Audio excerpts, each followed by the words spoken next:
And this is episode 28 of the Lifestyle Entrepreneur Podcast. And my guest today is Ralph Quintero, and he's going to talk about how to systematize and sell your business for millions.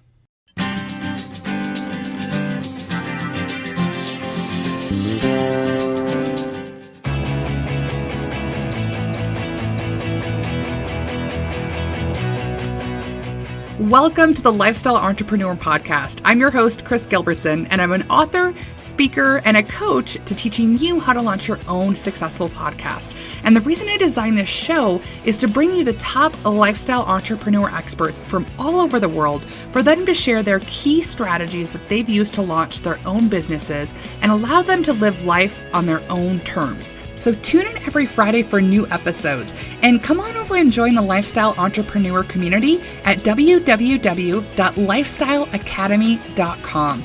There you're going to receive VIP training from specific guests from the podcast, along with being able to watch all of the interviews. And I'll also be making it really easy for you to implement these strategies that you're hearing by sending you what I like to call the Lifestyle Cliff Notes on the best lessons learned on the podcast. So let's get started. All right, so before we get started with the show, I just want to thank everyone who is subscribing and leaving awesome reviews in iTunes. I'm so excited that people are enjoying these interviews. And I'm excited to announce First Fridays. So what I'm going to be doing the first Friday of every month, we're going to have a raffle for those of you that have subscribed to the podcast and then also left a review. And it'll be a raffle for $25 gift cards from iTunes, Amazon, eBay, all over the place. So all you simply need to do is just subscribe to the podcast in iTunes and then leave us a review, and your name will go in a hat, and we'll announce that the first Friday of every month. And today's loyal listener shout out goes out to Deeply Relaxed Hypnosis. They say great, helpful business tips. I thoroughly enjoy listening to Kris's show. She has high quality guests and helps them share valuable tips I could easily put into practice. Excellent and worth your time. Thanks so much, Deeply Relaxed Hypnosis, for tuning in and sharing your thoughts on iTunes. And I'm so excited for us to dive into Ralph's interview today. And a side note here, Ralph sold his first company for $35 million. So he has got some golden nuggets. So make sure you pay attention and listen to the whole interview, because he's going to help you really systematize your business and increase the value. So if you do want to sell it or raise the value in the future, you know exactly how to do it. So let's get started. Welcome, Ralph. How are you doing today? Thank you, Kris. I'm doing wonderful. It's a beautiful sunny day here in South Florida, and really enjoying it. Excellent. Well, I'd love you to start it off right away with your story and telling us how you started out as an entrepreneur. You know, my story is interesting because I came up the ranks in the corporate world. I think I've always had the entrepreneurial flair inside of me. I started my first company when I was 13 years old. I started a mobile DJ company, and it's funny, Kris, because the first money I ever made was DJing a party, and we got paid $60. And at the time, for me, that was like winning the lottery. Mind you, I had to split that 3 ways because I had 2 other partners, so I made $20. But that was the first time that I realized that I could make money doing something that I was passionate about. Right. You know, as I developed and as I grew and as my life started to develop, I eventually found my way into the corporate world. And I was working as the vice president of global sales for a fairly large Fortune 500 company. Living in California at the time, my wife and I had gotten married. We had moved across the country from Miami to California. And in my position, I was doing a lot of traveling. I was probably out 85% of the time. My wife was home a lot. She was also working for a fairly large company. And by then we had our first son, Taylor. He was barely 1, and my wife was pregnant with our second son. And I'll never forget it, Kris. It was a Wednesday night. I remember coming home and found my wife sobbing uncontrollably. And I thought something had happened, either with the baby or with one of our family members back home. And she managed to hold back the tears long enough to tell me that she just couldn't do it anymore. She needed a support network. She was tired of being lonely. She was tired of me being gone for so long. And that really hit me because I had been feeling the same way for a long time. But, I had put on a strong facade. I was doing the right thing. I was climbing the corporate ladder. But more and more, I was realizing that if I wasn't pursuing my passions and spending time with my family, which is one of the things that I love to do the most, we were just throwing it all away. So right then and there that night, we decided that we were going to make a drastic change and move back to the East Coast. Both of us were going to quit our six-figure jobs. And mind you, we didn't have a plan in place. We didn't know what we were going to do, but we were both hard workers, and we figured we'd figure it out. And that's when I started my first company.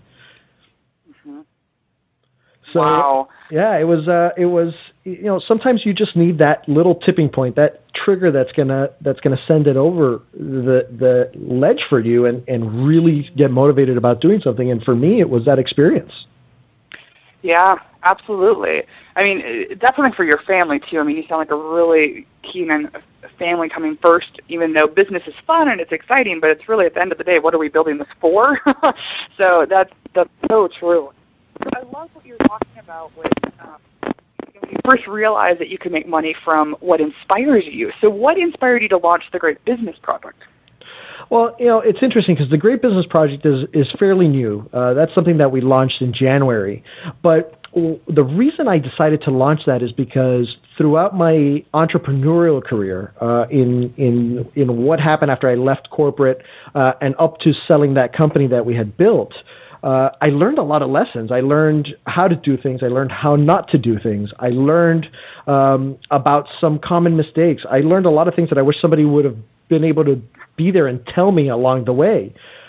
So I decided to take things that I was passionate about. Again, I'm a lot about passion, but take the knowledge that I had learned, the practical things that I had learned, and I wanted to put them together so that I could offer them back to entrepreneurs and help them avoid some of the mistakes that I made, and hopefully lessen their cycle to success with their businesses. I love it. Yeah, I love what you say. I wish I had learned some of this or had someone there to guide me. I think every entrepreneur can say that. It's so true, though. Just the things that we like you talk about on your blog and on your website. These things are not taught in school. They're not taught in any, even in the corporate world. None of this is taught on how to actually run and manage and grow a business. So, I mean, you really have some phenomenal success stories with what you've been able to create. Specifically, your first company, you sold that for $35 million. So I'd love for you to share what was the most important keys to selling a business that you learned through that process. It's interesting because that business started from nothing. That business started with no clients, no revenue, no employees. It was my wife and I, and what we did is that we both leveraged what we had learned in corporate. So my wife comes from an advertising background, and I came from a sales and marketing background. And what we did was leverage our expertise in both of those industries to one specific niche. In our case, we were helping consumer electronics companies and professional electronics companies establish themselves in Latin America.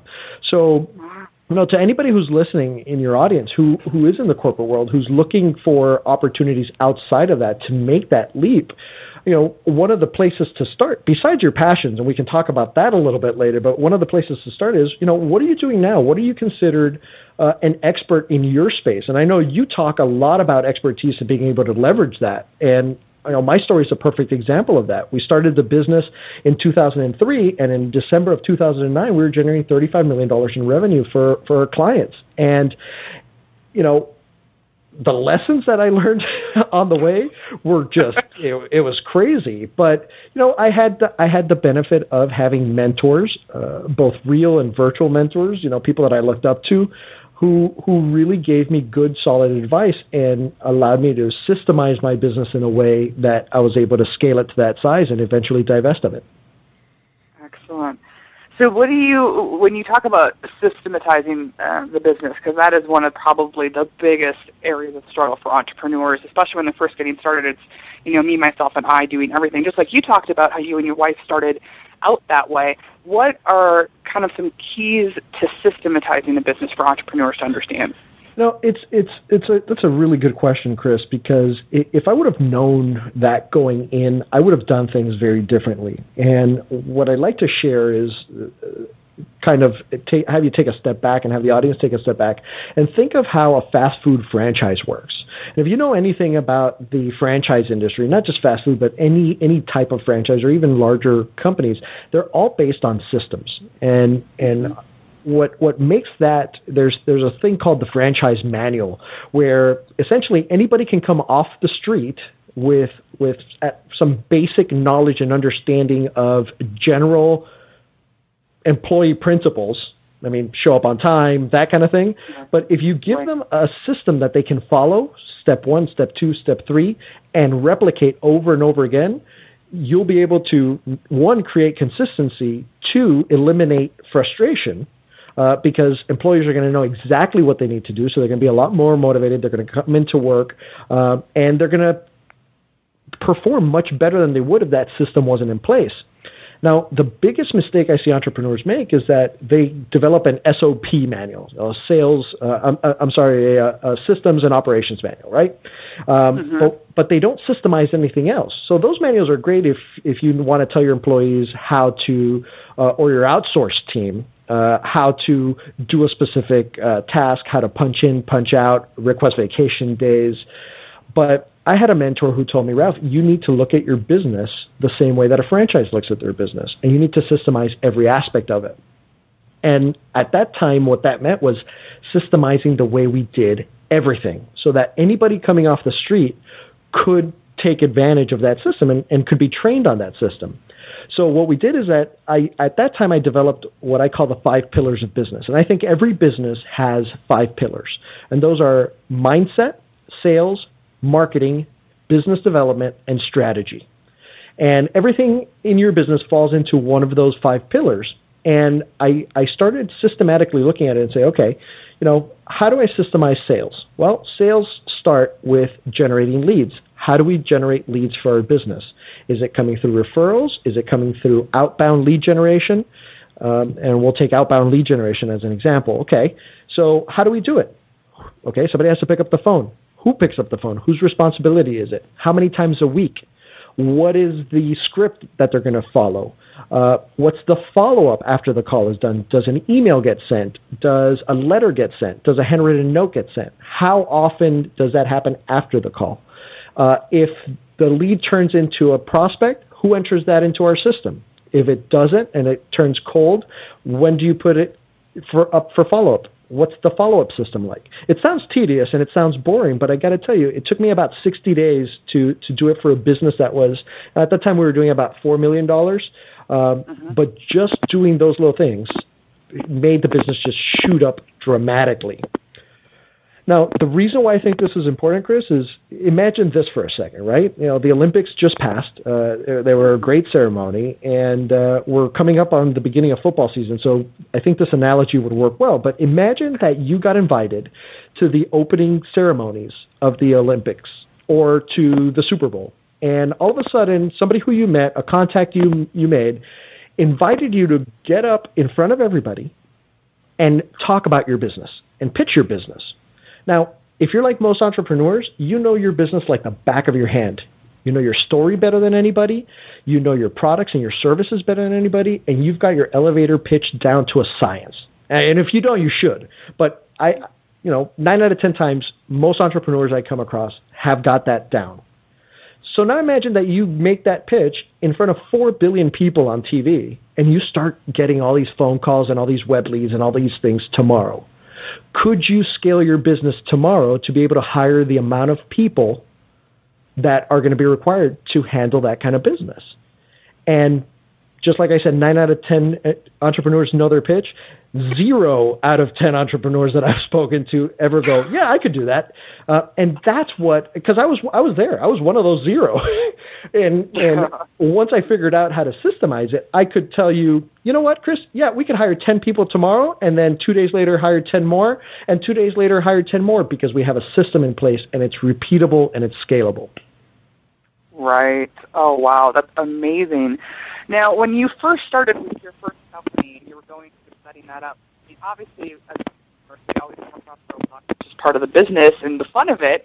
But what are some of the biggest lessons you've learned through setting up those systems? Because, I mean, it's great in theory just to understand that, but just like you said, 0 out of 10 entrepreneurs you meet even know how to plan that out. So what would be kind of your first step forward? I think that the biggest message that I can provide, Kris, is knowing your customer. I think that sounds very basic, but I think it's the area where most entrepreneurs miss the boat. I'm not a big fan of organic growth, And during my last podcast episode, or one of my recent podcast episodes, I spent a significant amount of time talking about how I dislike organic growth. And I got a lot of feedback on that because I got a lot of people saying, well, organic growth is part of every business. And they're right. And that's not how I mean organic growth. What I mean by organic growth is that what I find is that a lot of entrepreneurs open the doors, they start doing business, and they will do business with anybody who comes calling to them, whether they're really passionate or they really know about that part of the business or not. And that was a mistake that I was making. I thought I was very niche in that I was helping U.S. and European companies establish themselves in Latin America. What I later found out that wasn't specific enough. And it wasn't until I really got down to it and looked at, okay, what's the specific kind of company? And in my case, it was professional and consumer audio companies. It wasn't until I determined that our morale at the office improved, our sales improved, our revenue skyrocketed, because we had a purpose, we had a definition. Like somebody would call our office before I had figured all that out, and they would say, hey, we sell batteries. Can you help us sell batteries into Latin America? And we'd say, sure, no problem. And my sales staff would look at me like I was crazy. Because they go, what do we know about batteries? And I'd say, well, we don't have to know about batteries. We can learn about batteries, but what we're experts in is distribution systems in Latin America. But when I realized that the bulk of my employees were really passionate about consumer audio, and they knew that like the back of their hands, as soon as we got rid of our non-core clients, our employees were ecstatic with joy. They felt like coming to work. They felt that it wasn't work. It really aligned us as a company. So, and in knowing your customer, it's being able to say that this is my customer. This is the definition of my customer. And I'm a big fan of creating avatars for your customer too. What does this customer look like? Where do they live? What kind of clothes do they wear? What kind of car do they drive? What kind of restaurants do they frequent? Do they have kids? Do they have pets? What's their favorite brand of clothing? What's their favorite brand of perfume? Do they have an affiliation with a particular either jewelry company or fine goods company in the case if you're going after the luxury lifestyle? What do they like to do on weekends? What are their hobbies? And that may sound like a little much, but if you know and if you get to know your customers at that level, then you can relate to them at that level, and they're going to feel that you're very authentic because you're speaking to them on terms that they understand and terms that they're passionate about. So I think that knowing your customers is the number one thing that you can do to help propel your business.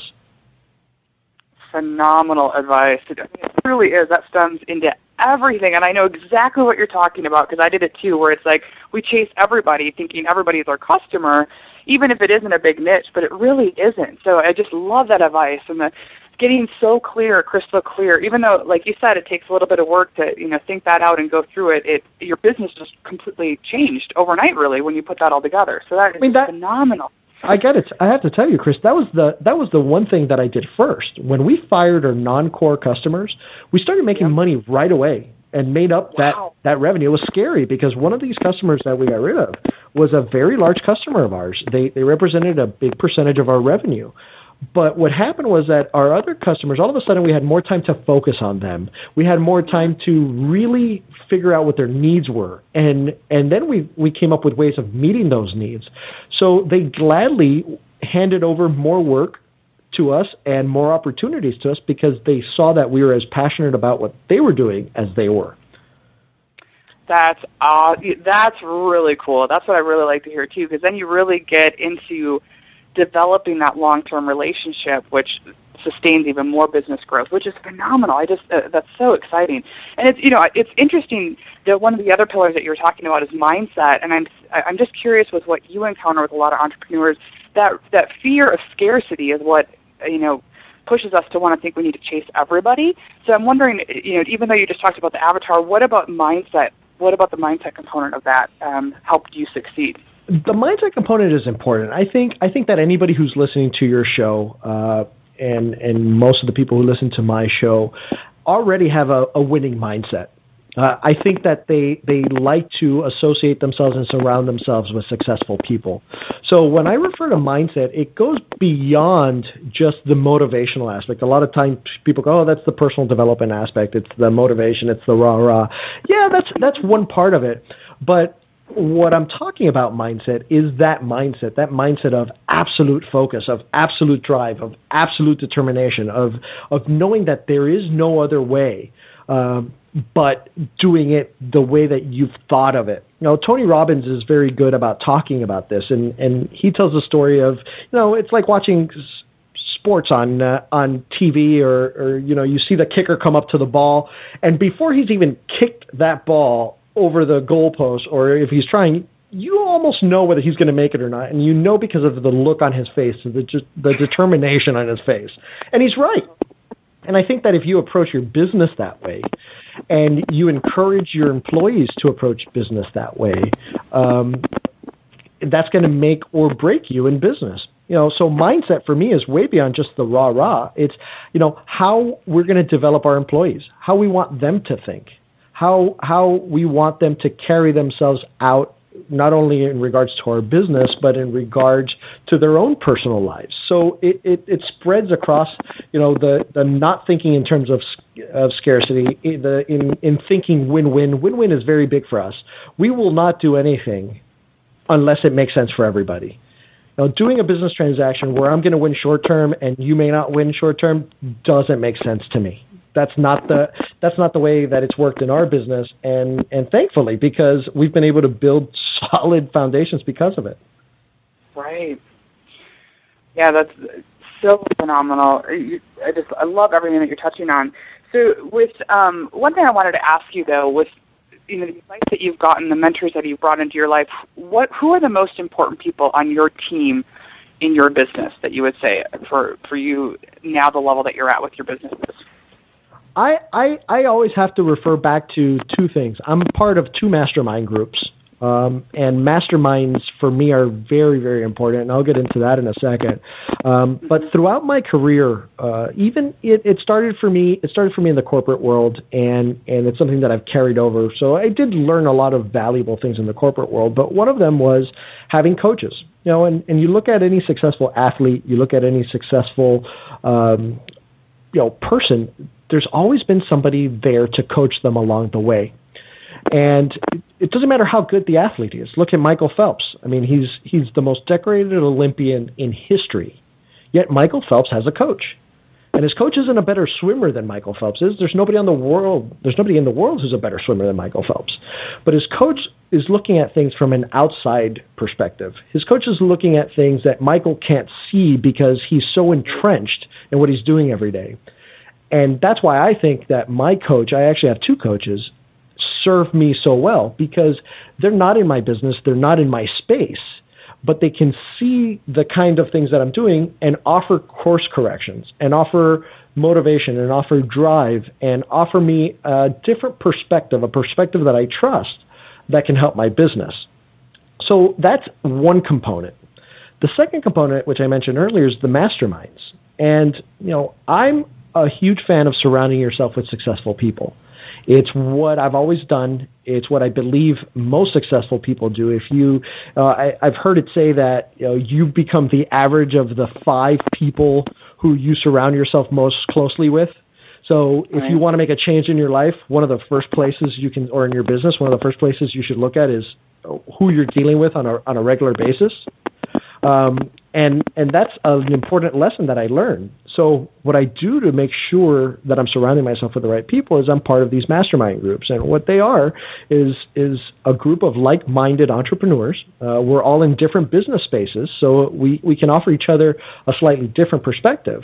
But we get together usually once a quarter. One of them we get together once a quarter. One of them we get together every month for a couple of hours, and we talk about our businesses, we talk about our challenges, what's working, what's not working, and we look at it across several industries. So, and that's important because sometimes, Kris, we get so involved in what we're doing in our own industries that we fail to see some of the innovation and some of the things that are happening outside of our industries that maybe we could be blazing a trail with if we only applied some of those things in our own businesses. So for me, the mastermind and the coaching are two key components of my business. Oh, phenomenal. And I love how you talk about, I like to call it the blind spot coach. I learned that. I wish I had learned that earlier, but Keith Cunningham is a huge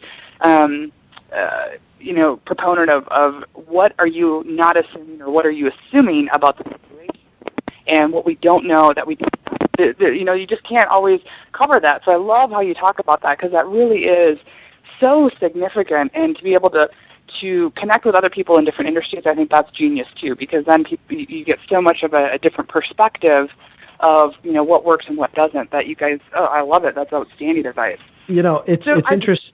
I'm sorry, Kris. I'm sorry to cut you off. I was just going to share a little story. I mean, it's interesting sometimes the kind of things that come from your coaches too, and the way that they make you see things.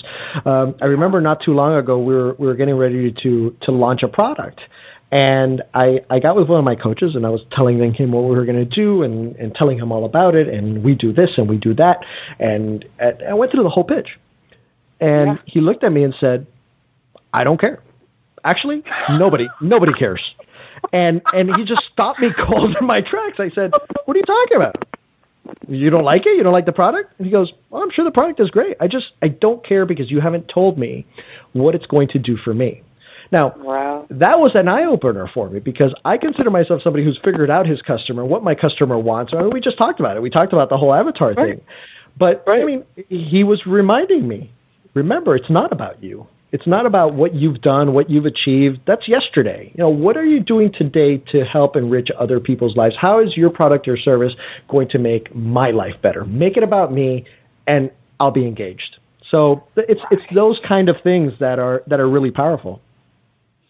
That's an amazing point, and I noticed that in my business too. And I actually got feedback from some really private coaching clients that I was working with, and they were like, "Well, these are really." It's funny too because I like that you talked about that, because we have to really sometimes dig deep within our customer and know what their real problem is. A lot of people want to solve the symptom, but not the real pain point. And when you get involved with it at that level and really look at what's in it for them, and understand what they want, because a lot of times I see entrepreneurs building things for what they think people need, but it's really not what they need. So I think that's a really valid point to really assess that and understand what the main benefits are and really dig deep to find out what that real pain problem is, not just the symptom. It's a great advice. So I'd love for you to share on what you see as some of the trends in the marketplace today, because you're involved. You're in a lot of different. You're in iTunes now. You're in with the magazine. You've got app market. I mean, you've got a lot going on right now. So I'd love to, from your focal point, what you see as some of the trends coming up for entrepreneurs in the coming years.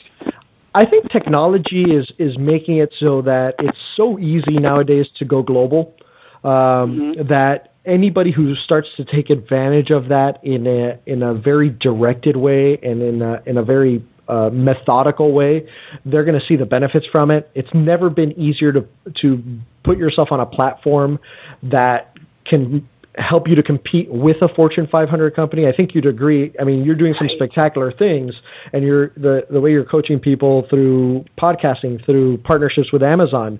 I mean, it's just that kind of thing. You look back 10 years. How hard was it to get a book deal? Oh, right. Right? Absolutely. And look at what technology's done now. So I think keeping a close watch on technology, you're going to start seeing some real monumental shifts, some seismic shifts in the way we do business. Just recently I was talking to the founders of a great company called Launchit. The word launch.it. Launchit is a great disruptive service that all entrepreneurs should know about. We know the power of press releases, and a well-written press release circulated through the right channels could potentially mean a lot of business for you. But, the PR world is a world that has been very very old, very musty, not a lot of changes, not a lot of great things, not really embracing technology, the technology and the social media platforms that are available today. And the guys at Launchit have completely turned the PR world on its head, and it gives an outlet to entrepreneurs to be able to not only publicize what they're doing, what they're launching, and so forth, but it allows the community to help spread that message at no cost to the entrepreneur. So all of a sudden, where it used to cost you several $100s to put your message out through a press release service, now you can do it for free, and the community, very similar to the way Kickstarter works, the community is helping to propel you and your business forward. Kickstarter, there's another great one, microfunding. Microfunding is huge. If you're very passionate about a project and you can put forth that passion in a video, in a statement, in whatever type of channel you can, and the only thing holding you back is money, don't let money hold you back. Kickstarter is an amazing platform to be able to make your dreams come true. And every day I'm seeing entrepreneurs, hit those thresholds, hit those goals, achieve what they're trying to do through things like Kickstarter. So, those are two things that I think are going to be very powerful. I think, being able to leverage mobile technology, very, very big. We come from a world where email lists or mailing lists are important. Having somebody's mobile phone number is going to be very important very soon, because I think that for the first time ever, there's less people with home phone service in this country than with mobile phones. So, with more and more mobile adoption, it's going to be more and more important to reach people where they're at using the platforms that they're on. So, those are the biggest trends that I see, Chris. Outsourcing continues to be a big trend. The virtual business lifestyle. I think one of the reasons why people become an entrepreneur is because they want that freedom, and that's kind of what our motto is at the Great Business Project. It's helping entrepreneurs find that the freedom and financial success that they deserve. I think that an entrepreneur being able to work from wherever they want to support the kind of lifestyle that they want is key. And the tools to do that are there today. So I see that trend going to increase, and the trend towards outsourcing and be able to get people in different countries to help with your work and help put things out are going to become more and more prevalent. Yeah, absolutely. I mean, the mobile predicted of people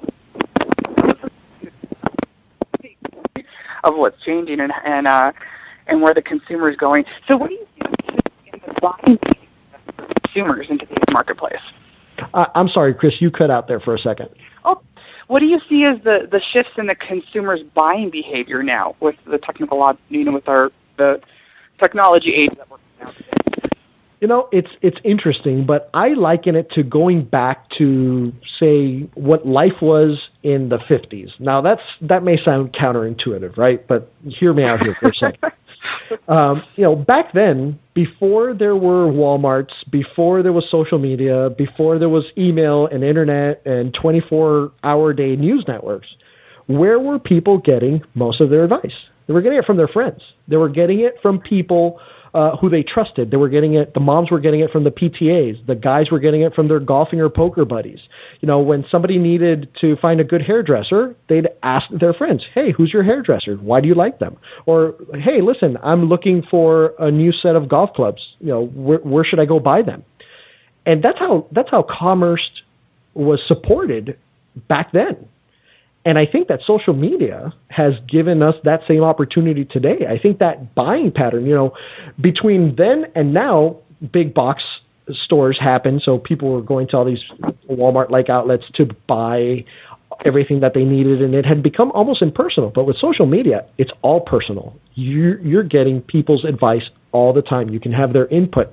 I don't know how many of my friends I've seen recently go, "Hey, I'm looking for a camera. What's the best camera I should buy?" And boom, 10 seconds later, they have 18 responses with people's opinions, why they should buy them, where they should buy them, what they're good for, whether they're happy, whether they're not happy. The power of that as entrepreneurs is massive because you have instant feedback. The fact that you can poll your audience right away is immense power. Now, what you do with that power can make or break you and make or break your business. But you made the point earlier about people not asking or people creating products only to find out that their audience doesn't want them. Take 2 seconds and put out, there's free tools where you can use things like SurveyMonkey or even Facebook polls, although I think those may be going away. Or just put up a question on your Facebook page or on Twitter. Hey, what do you guys think about this? I promise you're going to get immediate feedback and fairly quickly because people are open to that. Definitely. Yeah, it's really an exciting time right now because it's really putting the power back with the consumer and the companies that recognize that and realize the power of the social proof. And just like what you talked about, getting the instant feedback, implementing that, very powerful. It's very exciting too for the businesses that can take advantage of that. So I love that. So what? I'm sorry, I was going to say, absolutely, it's what creates authenticity. We talked about authenticity a little earlier, and authenticity today is more important than ever, and accessibility is more important today than ever. A good example of that, Kris, is McDonald's. McDonald's usually gets a bad rap. People are always saying, I wonder what's in their meat, and I wonder why their burgers don't rot, or why the pictures look so great in advertisements, but then you get to the restaurant and the burgers don't quite look like that. McDonald's Canada has taken such a proactive approach to that, and they've started putting out YouTube videos answering those very questions, and they've opened their Facebook page to public comment, and they are addressing all of these things. And they basically say we have nothing to hide. It's very similar to when Taco Bell put out their full page ad in USA Today when somebody had accused them of using subpar meat. Companies that have nothing to hide aren't afraid to put it out there and engage their communities. And I give tremendous kudos to McDonald's for being that bold and taking that approach because I think they're doing a really good thing. That's amazing. And it's great to hear that too because a lot of times I feel that with a lot of the big companies, and I think it's starting to shift now, but where it's there's the voice of the consumer is not heard, and it's been barreled over, and it's just some of the bigger conglomerate companies. So that's really exciting to hear that shift in how big business is conducting business now. And I love what you're talking about with just all of the different channels that we have now to engage with consumers. And I'm curious with the business owners that you work with, what do you feel are the best channels right now for marketing for entrepreneurs? Well, I'll share with you the channels that we follow with our publishing empire, right? I think it's important for entrepreneurs to be a master of a few as opposed to dabble in many. And I think that one of the things that we have an issue with today is too many choices. There's Facebook and Twitter and LinkedIn and Tumblr and Pinterest and blogs and podcasts and radio shows and magazines and blah, blah, blah. I mean, we could sit here and probably go through 1,000 different platforms that are available to all of us. Right. What I find that's very effective, Kris, is focusing on 3 platforms. And that's across your entire business. I like the rule of 3. So our main business focuses on the blog, the podcast, and the magazine. In social media, we focus on Facebook, Twitter, and Pinterest. And depending on which one of the companies that I own that we're talking about, Pinterest could be interchanged with LinkedIn. But we follow that rule so that we make sure that the value of the content that we're putting out across those platforms is amazing.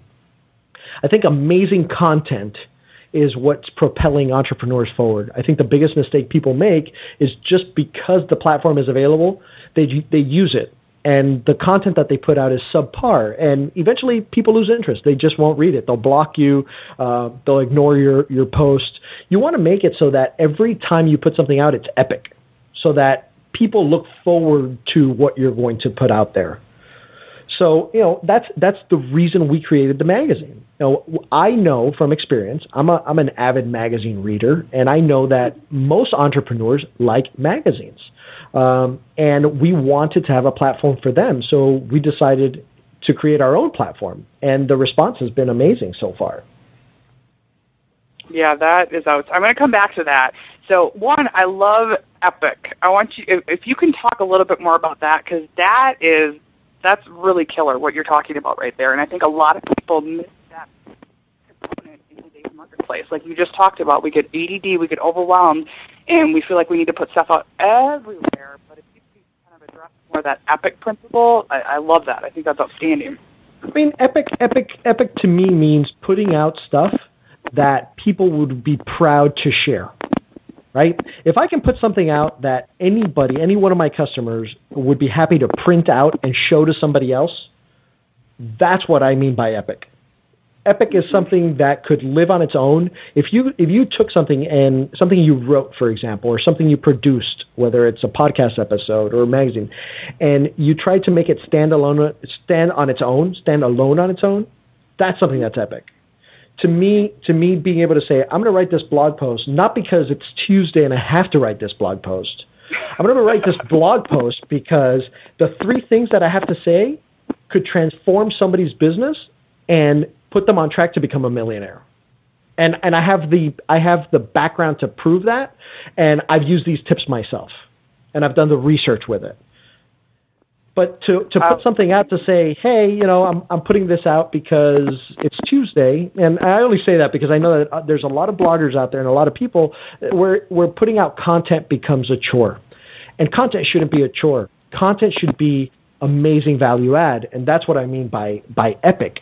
I mean, I don't mind putting my best stuff out there. I want to be classified as the guy who always puts out great stuff. My companies always put their best foot forward. It's the principles by which I live my life. I'm either going to do it in an amazing, epic way, or I'm not going to do it. And that's kind of how I approach everything. And the way, talking about mindset, that's how we operate our business. That's how our employees think. The first thing they ask themselves, is this epic? Is this important? Is this valuable?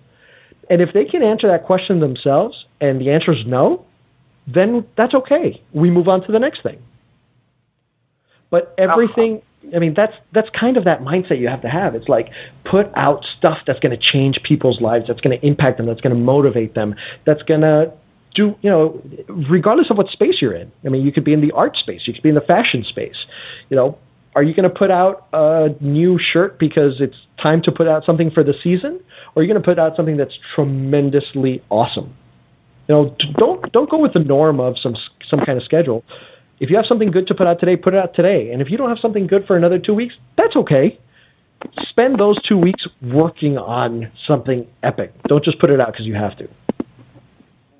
I love it. And I love how you just talked about, too, that all the employees can answer that question. It's not anything that they have to think about, that they know in their gut and trust that what they're, you're all on the same ship and you're all going the same direction. I just think that's outstanding.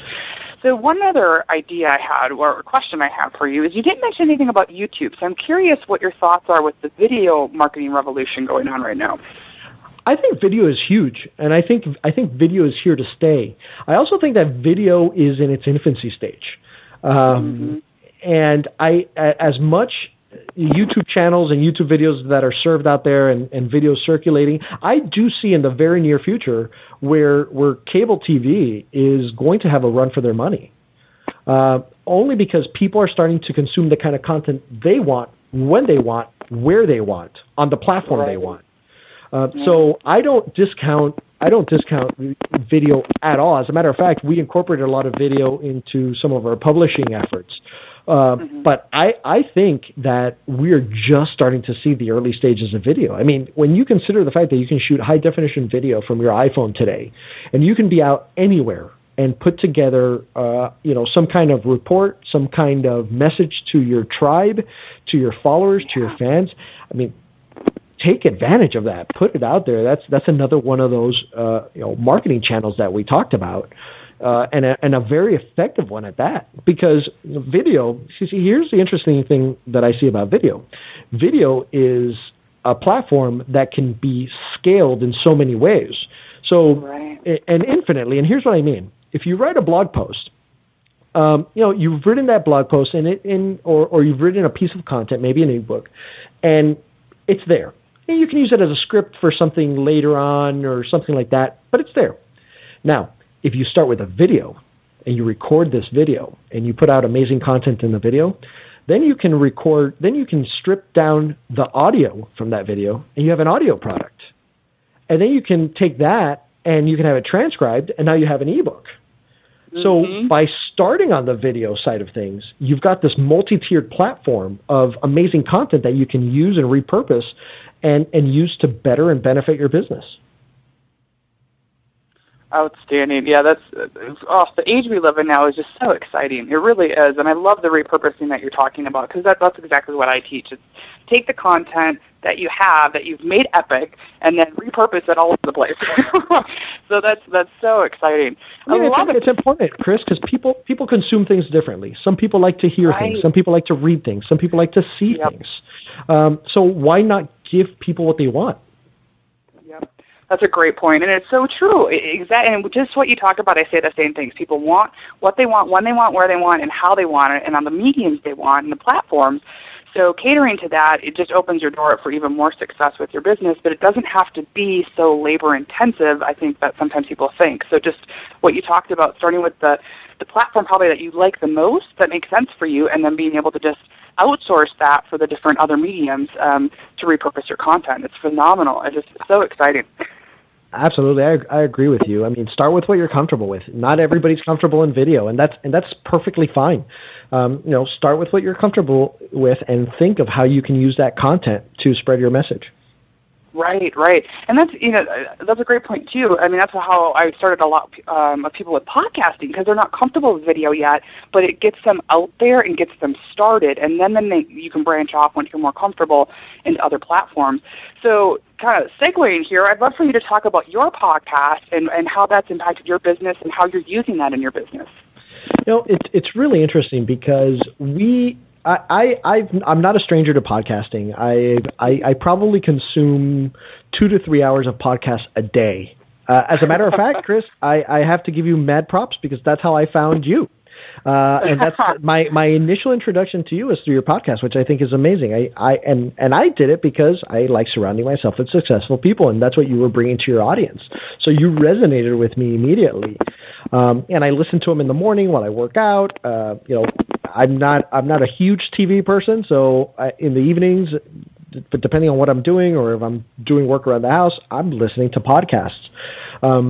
And I've participated in several podcasts, and at one point we were producing a podcast, but we just restarted the Great Business Project podcast, and it truly is amazing, because not only is it resonating with entrepreneurs and we're able to give epic content out, but what it's done for our traffic is incredible.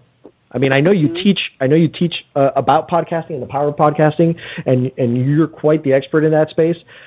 I can tell you that our web traffic increased nearly 40% since we started producing that podcast.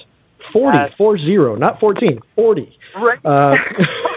And when you look at numbers like that, there is no denying of the power that something like that can have if you're putting out the right kind of content. Right. That is just phenomenal. Congratulations. That's so exciting. I love hearing that, because it truly, and it comes down to whatever medium you're on. It doesn't matter if it's YouTube or, whatever strategy, article marketing, wherever you're focusing on. If you're doing, like you talked about, the epic marketing, and you're using it the right way, you can position yourself for massive success. But that's so exciting. 40% increase to your blog. That's probably one of the best ones I've heard yet. So that's outstanding. So excited. So that's great. So what other advice can you share for entrepreneurs listening in? The biggest bit of advice, Kris, is take massive action. And I know that's kind of a broad bit of advice, but we've actually made rubber bracelets for every single one of our employees. We give them out. I mail them out to people. I hand them out at conferences that say, take massive action. If you do something every day for your business, it's going to snowball. It's going to turn into something big. The biggest problem with most people today is that they become paralyzed. They either become paralyzed by fear, they become paralyzed by too much information. Information overload is bad sometimes. The best advice I can offer is to take massive action. In sales, I recently said during a speaking engagement, I said, the money in your pocket is directly proportional to how much you pitch every day. So if you haven't picked up the phone today and done something to generate $1 for your business, you've left $1 on the table that you're never going to have the opportunity to get back. And people forget that. People get carried away in the administrative part of their businesses, and oh my God, I have to put out this fire, and I have this going on, and I have that. But they forget that the reason they're in business is to make money. Yep. So take massive action. Pick one of the pillars of your business every day and do something important. Do something epic every single day. Oh, excellent. I mean, I've just thank you so much for all your advice on here. I've taken so much away myself, and I want to readdress that 3 points that you talked about when you're talking about the social media and the different outlets there, to focus on 3. I think that is so key, and what you're just talking about too is, what are your money producing? What are your productivity activities? Because that is, I think, just like you talked about, we get so caught up in all these things that we have to be doing. The have to isn't really, at the end of the day, what is really the have to. So I think that's right. Outstanding advice, really and then, even to make it even simpler, what are the 3 main things you have to do each day that are going to move the ticker forward in your business? And if I learned that a long time ago, it truly does make a difference. So that's outstanding advice. Yeah, and I didn't, just like you, Kris, I didn't figure that out till probably way too late in my business. If I would have figured it out earlier, I mean, Lord knows how my business would be today, or what it would have turned out to. For me, it turned out great because I learned it. Right. But it's really important. It's really important to focus on being productive in your business. Yeah, and I think, too, to add to that is to learn to say no and stick to it and be okay with that. Because that was the hardest thing for me. It still is, That is the best advice. Mike Michalowicz is the author he's best-selling author of The Toilet Paper Entrepreneur and The Pumpkin Plan. Yeah. And he and I were chatting the other day, and we were talking about that, about saying no, and that's something that turned almost into a fun game in our business, where I'd say no to everything, and people would go, "But why?" And I'd go, "Tell me why we should do it," and they'd give me something else, and I'd go, "No."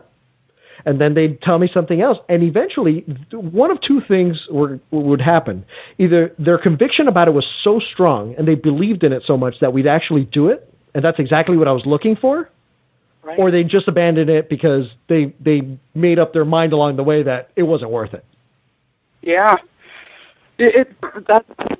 And I love that you implement that in your business, because that's a duplicatable skill that your managers can use in going forward. But it reminds me of a story I heard about Richard Branson, how he, and I don't know the exact story on this, so don't quote me on this, but he was being pitched by someone to come and speak for an event, and this company kept, they were like, okay, we'll pay you $50,000, and we'll pay you $100,000, and we'll pay you $250,000, we'll pay you $500,000, and finally his assistant came back and said, no. The only 3 things that Richard Branson is focusing on this year are these 3 things, and you don't fit into that. So it doesn't matter what you want to pay him, it's not going to happen.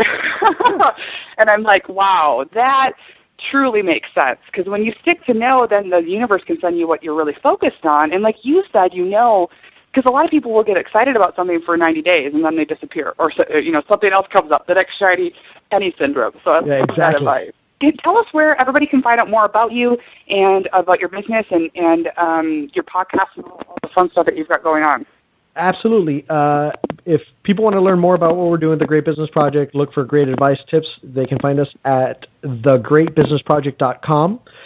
We also have our latest magazine, which I think entrepreneurs are going to love. We have a lot of really, really good advice on there, and that you can find at thegreatbusinessproject.com/mag, M-A-G. And then like I said, I'm on Facebook, Twitter, LinkedIn, and I'm Ralph Quintero on every single one of those platforms. But there's also links to it from the website, so that's where they can find me, Kris. And I hope you enjoyed that episode. I'd love to get your feedback here for the Lifestylepreneur podcast right in iTunes. Simply leave us a 5-star and a review letting us know what you like, who you're interested in hearing more from, and what topics you really want help with in your business, that I can bring on those key experts to really fine tune and help you in your business and creating the lifestyle of your dreams. And I'll be giving shout outs, so make sure you put your name and your website address if you want me to share that with the community as well. And again, thanks for listening.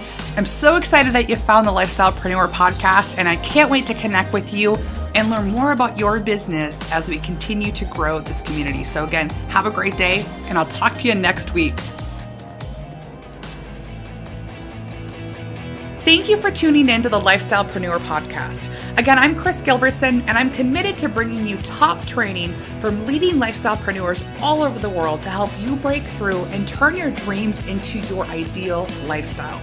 And make sure to join us at www.lifestyleacademy.com to receive VIP training from specific guests I interview on the show so that you can really easily start to implement what you've learned from listening. I know we're all busy and sometimes we don't have time to listen to the entire podcast or take notes because I'm always listening on the go. So I like to call it the Lifestyle Cliff Notes to creating your ideal business and make it really simple for you. So those will be sent via the email list. Plus, I also want to connect with you personally, and being on the Lifestyle Academy mailing list is where all the magic happens. We'll host VIP trainings once a month that we can't always bring out on the podcast with even more detailed information. And I also want to connect with you personally. I want to know what's going on in your business and what you need help with and who I can bring on to aid you in creating your ideal lifestyle. And so I'll be asking questions every once in a while that I want you to reply, and I reply back to you personally. So again, until next time, wishing you on your way to achieving all of your dreams. Talk to you soon.